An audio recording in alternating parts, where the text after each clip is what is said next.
Fits రాగానే వెంటనే చేతిలో తాళాలు పెట్టాలి, అది పెట్టంగానే తగ్గిపోతాయని చాలామంది అనుకుంటారు. అది అసలు నిజమేనా? ఏం చేయాలి? ఈ వీడియోలో తెలుసుకుందాం. హాయ్, నేను డాక్టర్ చంద్రశేఖర్ రెడ్డి, మీ న్యూరో సర్జన్. ఫిట్స్ అనేవి చాలా రకాలు ఉంటాయి. ఒకటి, మనిషి అలాగే నిలబడి ఉంటారు, చూస్తూనే ఉంటారు, ఎవరికి తెలియదు ఫిట్ వస్తుందని. రెండు, పడిపోయి చేతులు కాలు వైలెంట్గా కొట్టుకుంటూ ఉంటారు అనమాట. నోట్లోంచి నొరగ రావటం, నాలుగు కొరుక్కోవటం, రక్తం రావటం, ఒక్కొక్కసారి బట్టల్లోనే పాస్ కావటం, ఇవన్నీ ఫిట్స్ వచ్చినప్పుడు జరుగుతూ ఉంటాయి. అందరూ ఏం చేస్తారంటే ఫిట్స్ రాగానే పేషెంట్ చేతిలో వెంటనే తాళాలకు గుర్తు పెడతా ఉంటారు, లేదా ఒక ఐరన్ రాడ్ పెడతా ఉంటారు. ఈ పెట్టడం వల్ల ఫిట్స్ అనేవి తగ్గవు. ఫిట్స్ వచ్చినప్పుడు యూజువల్గానే ఒక 20 seconds to 30 seconds వచ్చి తగ్గిపోతాయి.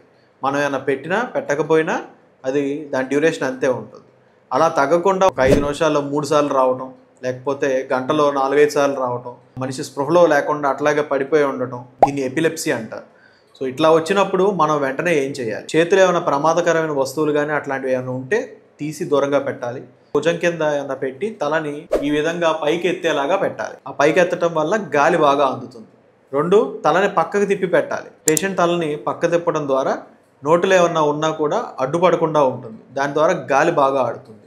మూడో విషయం, పేషెంట్ని వెంటనే హాస్పిటల్కి తీసుకువెళ్ళాలి. ఇలాంటివి చేయడం ద్వారా ఆ పేషెంట్ని కాపాడిన వాళ్ళం అవుతాం. మీకు ఇంకేమైనా డౌట్స్ ఉంటే కింద కమెంట్ చేయండి. ఇలాంటి ఇన్ఫర్మేషన్ కోసం మా పేజీని ఫాలో అవ్వండి. ఫిట్స్ రాగానే వెంటనే చేతిలో తాళాలు పెట్టాలి, అది పెట్టంగానే తగ్గిపోతాయని చాలామంది అనుకుంటారు.